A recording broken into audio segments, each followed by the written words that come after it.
2024년 9월 17일 말씀 묵상하겠습니다. 함께 기도하겠습니다.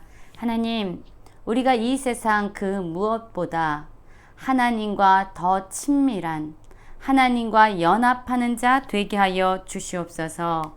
예수님 이름으로 기도했습니다. 아멘.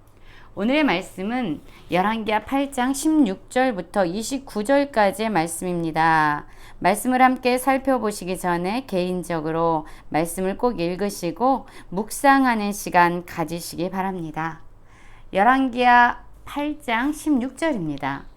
이스라엘 왕 아합의 아들 요람 제5년에 여호사밧이 유다의 왕이었을 때에 유다의 왕 여호사밧의 아들 여호람이 왕이 되니라 라는 말씀으로 시작하고 있어요. 그렇습니다. 오늘 8장 16절부터 24절까지는요.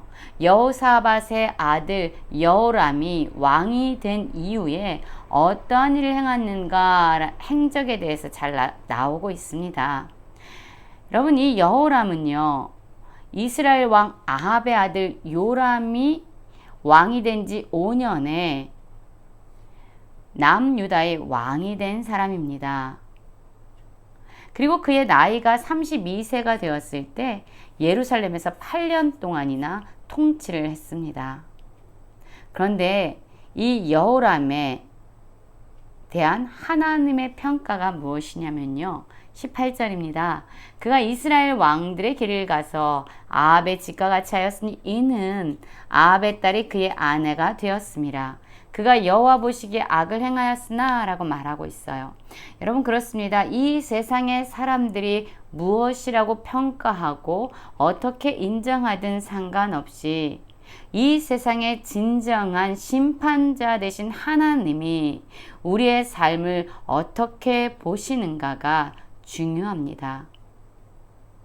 모든 것을 아시고 감찰하시고 모든 것을 공정과 공의롭게 심판하시는 하나님이 이 여호람 왕을 어떻게 보셨습니까? 악을 행했다라고 말하고 있습니다. 그리고 그 이유는 그가 아합의 딸과 결혼하여서 아합의 딸이었던 아달랴가 그의 아내가 되었기 때문이다 라고 말하고 있어요. 우리가 누구와 친밀한 관계를 맺는가? 우리가 누구와 연합하는가? 우리가 누구와 교제하는가는 우리의 삶에 지대한 영향력을 미치게 됩니다. 사실 북이스라엘에서요, 아합 왕과 이 이세벨, 이들은 북이스라엘 아주 강대한 나라로 만든 왕이었습니다. 그러나 이들은 자기의 나라를 경제적으로 군사적으로 강하게 만들었을지 몰라도 하나님을 떠나서 바알을 숭배하는 우상 숭배자였습니다. 그리고 아합의 이 집과 이 여호람은 아주 친밀히 관계를 맺었지요. 왜냐하면 아합의 딸과 결혼했기 때문이에요. 그래서 그 영향력으로 말미암아 그는 악을 행하게 됩니다. 여러분, 참으로 중요한 것은요, 아까도 말씀드렸지만 우리가 누구와 관계를 맺고 우리가 누구와 연합하고 우리가 누구와 친밀히 교제하는 건 참으로 중요합니다. 그런데 하나님의 뜻을 행하는 선한 사람이 하나님을 멀리한 악한 사람에게 영향을 미쳐서 그 악인을 선한 길로 인도한다면 더할 나위 없이 좋은 일이겠지만 대부분의 사람들은 어떻게 됩니까? 아무리 좋은 사람일지라도 악한 사람들과 교제하고 친밀히 관계를 맺게 되면 악한 영향력에 쉽게 물들 때가 많이 있습니다. 이 여호람이 8년 동안이나 남유다를 다스리고 통치했어요. 그러면 여러분, 이 8년이라는 시간은 결코 짧은 시간이 아닙니다. 몇 달, 아니 1년, 2년 정도 하나님께서 참으시고 그를 심판하실 수도 있었을 것입니다. 그런데 하나님께서는 그를 여전히 참아주시고 인내하고 계십니다. 그리고 이 여호람이 남유다를 다스릴 때에요. 어떤 일이 벌어지냐면요. 20절입니다. 여호람 때에 에돔이 유다의 손에서 배반하여 자기 위에 왕을 세운 고로 에돔이 이 남유다를 배반합니다. 그뿐만 아니라 22절에 그때에 림나도 배반하였다라고 말하고 있어요. 남유다, 여호람을 배반하는 그러한 에돔과 림나의 상황이 지금 벌어지고 있습니다. 여러분, 하나님께서는 여러 나라의 배반을 통해서 여호람에게 깨우쳐 주길 원했을지도 모릅니다. 이 에돔과 림나가 너를 배반해서 너의 마음이 분노와 그리고 그들을 징계하고자 하는 그 마음으로 불타고 있냐? 그들의 배반을 통해서 너가 나를 배반하고 우상 숭배의 길로 가는 네 모습을 좀 바라보라 라고 하나님께서 어쩌면 그가 처한 상황과 환경을 통해서 여호람에게 돌이키도록 그에게 말씀하고 계시는지도 모르겠습니다. 왜냐하면 19절에 보면 여호와께서 그의 종 다윗을 위하여 유다 멸하기를 즐겨하지 아니하셨으니 이는 그와 그의 자손에게 항상 등불을 주겠다고 말씀하셨음이라 라고 말하고 있어요.